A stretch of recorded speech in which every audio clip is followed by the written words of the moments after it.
E tem entrevistado ao vivo chegando aqui no Jornal Gente, né, vamos Pedro? conversar com o senador Major Olímpio, senador por São Paulo, né, do PSL aqui de São Paulo, que está ao vivo conosco em áudio e vídeo para conversar sobre esse assunto, né? A repercussão que nós teremos nesta semana no Congresso Nacional depois da decisão que colocou o bandidão nas ruas.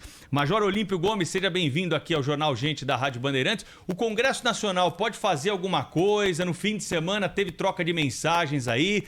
Esse dispositivo do Código de Processo Penal vai ser alterado, Major Olímpio? Bom dia para o senhor. Muito bom dia, quero cumprimentar o Cláudio, o Humberto, a Thaís, a Mariana e você, Pedro. Eu vejo com dificuldade isso, viu? Porque esse dispositivo já foi colocado no pacote anticrime, já no finalzinho e com uma emenda do deputado Bonifácio Andrada, e naquele negócio, isso não vai passar, não, depois no plenário se derruba. Infelizmente, passou. Acabou sendo mais um desserviço. Então, foi uma pichotada final do Congresso, com o presidente ser mal assessorado pela a sua assessoria jurídica, porque essa questão de se fazer revisão a cada 90 dias para quem está em prisão preventiva, né, tem o lado romântico e, olha, vamos acelerar a justiça, não vamos deixar presos provisórios. Mas aí se pratica essas barbaridades, como foi a colocação do André do Rep em liberdade, notadamente um dos traficantes e lideranças do PCC com maior força no país. No país não, que agora ele já não deve mais nem estar no Brasil. Tem-se informações que ele teria pego uma aeronave e já está em outro país. Senador, bom dia. Aqui é a Mariana falando. O senhor acredita que esse artigo que foi incluído no pacote anticrime tenha sido uma reação à Lava Jato, por exemplo, ou à prisão que se estende e que, mantida por muito tempo, acaba sendo usada como uma maneira de pressionar o preso a colaborar numa eventual delação premiada? É uma reação à Lava Jato e à ação da polícia e da justiça? Primeiro que é uma reação, sim, à Lava Jato e a reação contra instrumentos de defesa da sociedade. Se com essa condição que não era necessário até esse artigo 316, parágrafo único, aliás, esse parágrafo único, dessa revisão, nós já tínhamos uma burocracia imensa em relação a isso. A gente pode até atribuir, olha, mas a polícia deveria fazer um acompanhamento melhor. Deveria fazer um acompanhamento melhor. Só que você pega a Polícia Civil de São Paulo, tem 14 mil homens e mulheres a menos do que o efetivo que devia ter. Você pega, olha, o sistema de execução criminal deveria acompanhar, e o serviço da Secretaria da SUS Penitenciária também concordo com isso. Só que essa foi a tempestade perfeita, né? E a mira perfeita.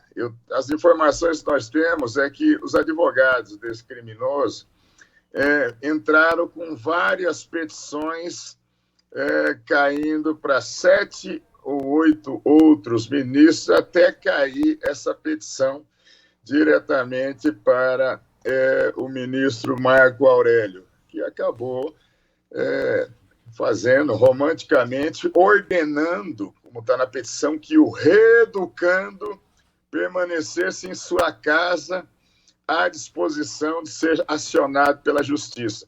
Mas o que acontece na prática é que o cara saiu rindo num carro importado na porta do presídio do presidente Venceslau, e as informações já temos é que ele já deixou o país perigosamente. Senador, esse sujeito, ele é uma liderança muito perigosa mesmo. Quando ele foi preso em Angra dos Reis, ele tinha lá uma vida na babesca, ele tentou oferecer dinheiro para os policiais, eu acompanhei quando foi feita a prisão dele naquele momento. Era então delegado o delegado da antissequestro. Fábio Caipira. Era o Fábio. né? E o delegado Fábio estava na antissequestro, hoje ele é o delegado-chefe do DHPP, quando efetuaram essas prisões.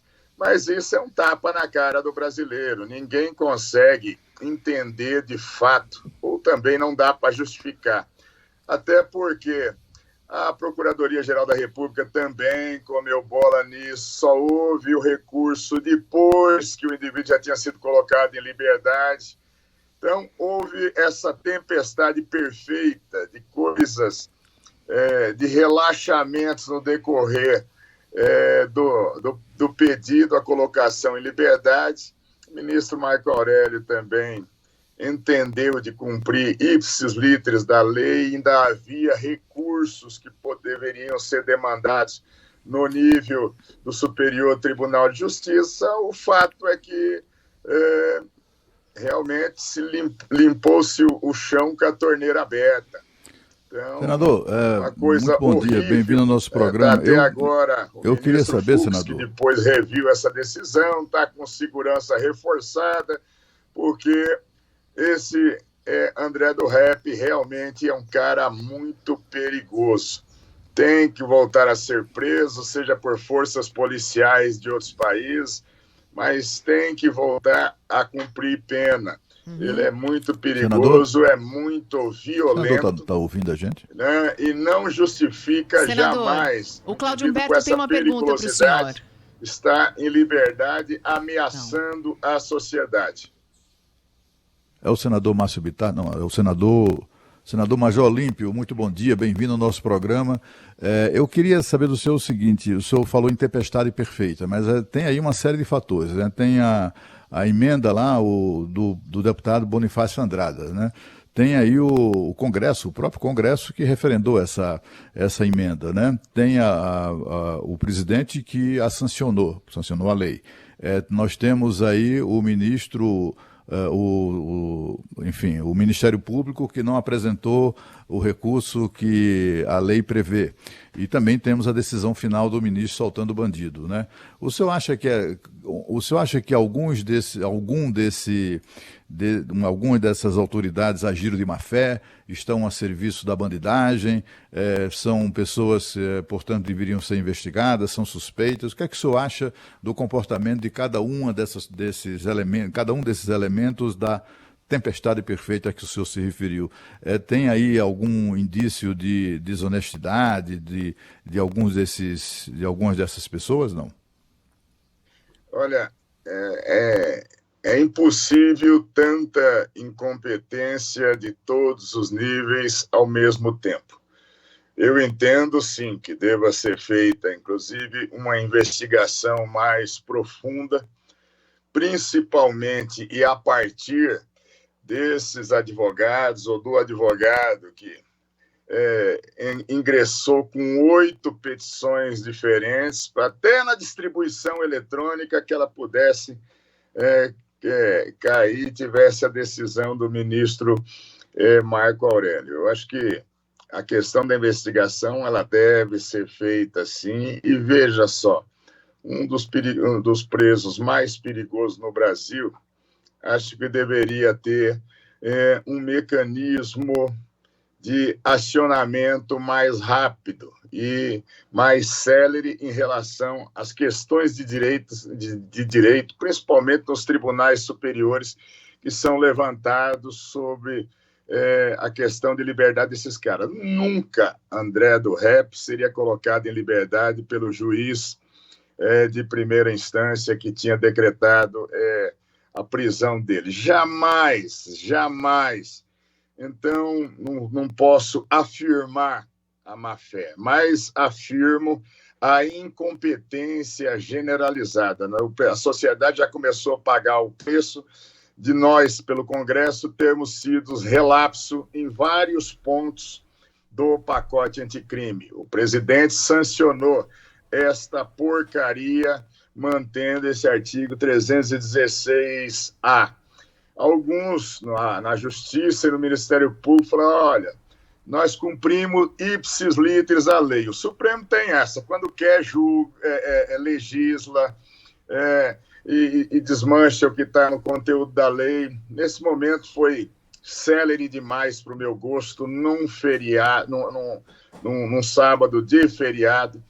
Então, a sociedade perdeu demais. É necessário, sim, que, a partir de procedimentos da própria Procuradoria-Geral da República, se faça uma ampla apuração sobre as condutas que tiveram em cada um dos níveis, que teria, de forma objetiva, responsabilidade sobre esse preso. Senador, e daqui para frente, senador Major Olímpio, o que o Congresso pode entregar? É até importante a gente colocar isso aqui, porque o Congresso acaba ali ficando uma responsabilidade difusa, né? São muitos integrantes e essa decisão foi uma decisão monocrática de um ministro do Supremo. Mas há questões legais aí que são definidas pelo Congresso, por exemplo, prisão em segunda instância, por exemplo, pacote anticrime. A gente está hoje aqui no meio de uma insegurança jurídica. O que o Congresso pode fazer para, pelo menos, minimizar essa sensação, senador?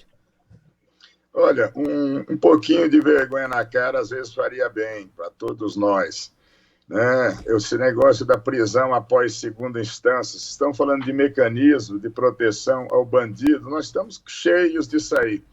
Simplesmente a Câmara não vota, está com uma comissão especial para fazer uma PEC, se colocou nos conteúdos também para valer execução de segundo grau em relação a pagamento de precatórios, ações trabalhistas, que é justamente para travar e não votar coisa nenhuma. O presidente do Senado também não pôs para votar o projeto nosso lá, então nós temos o foro privilegiado também não foi votado, já mais de 1.000 dias que o projeto está lá para ser votado no Congresso, que o Senado já votou, acabando com o foro privilegiado.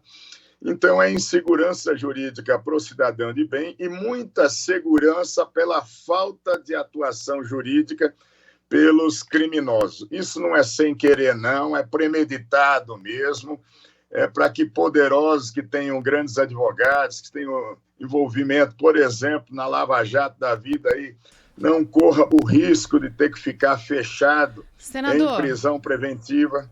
O senhor está dizendo que a lei favorece o bandido porque ela também está sendo feita por bandidos?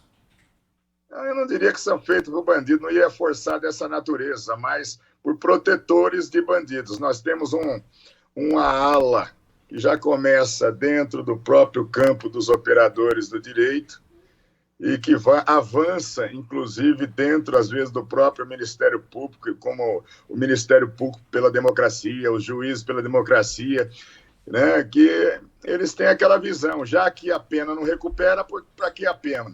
E quem vai sendo apenado com isso, quem vai sofrendo com isso, é a sociedade. Quantos esse André do Rap não vai mandar matar agora, quanto ele não vai traficar, quanto ele não vai expandir. E deve estar rindo da nossa cara agora, né, senador? Ouvindo essas discussões aqui, algumas mais acaloradas, sobre Constituição, processo, e rindo da nossa cara, né? É isso mesmo. Tomara que ele fosse identificado, cercado e que reagisse à polícia e tomasse o que ele merece, porque é um sujeito perigosíssimo, é um bandido, um fascínio que saiu, repito, saiu da porta da penitenciária de Presidente Venceslau num carro BMW, rindo do Brasil e dizendo aos trouxas que pagam impostos aí, quem tem dinheiro, tem advogado e tem poder, não fica na cadeia. Isso é um tapa na cara, sim. Isso é a defesa plena. Olha, sempre na dúvida pró o bandido, né? Tem aquele princípio, indúbio pró réu. Mas tem níveis e tribunais e julgadores e instâncias da polícia, do Ministério Público, do próprio Poder Judiciário, que colocaram isso como uma máxima absoluta, sempre pró réu. Aí dá esses absurdos, agora fica todo mundo perplexo, a sociedade preocupada, o juiz que mandou prender de novo, que é presidente do STF, tem que ter a segurança reforçada e tem que ter mesmo, porque esse PCC não brinca. E aí um dos chefões do crime organizado na América Latina sai de dentro do presídio pela porta da frente rindo, com um habeas corpus na mão, dessa forma tão esdrúxula. Um indivíduo perigoso, repito, que já tinha várias acusações e processos. Que ele é extremamente perigoso, mas estava preso há pouco tempo. Senador Major Olímpio falou ao vivo conosco aqui na Rádio Bandeirantes. Obrigada, senador. Boa semana, hein? Até a próxima. Ótimo dia para todos.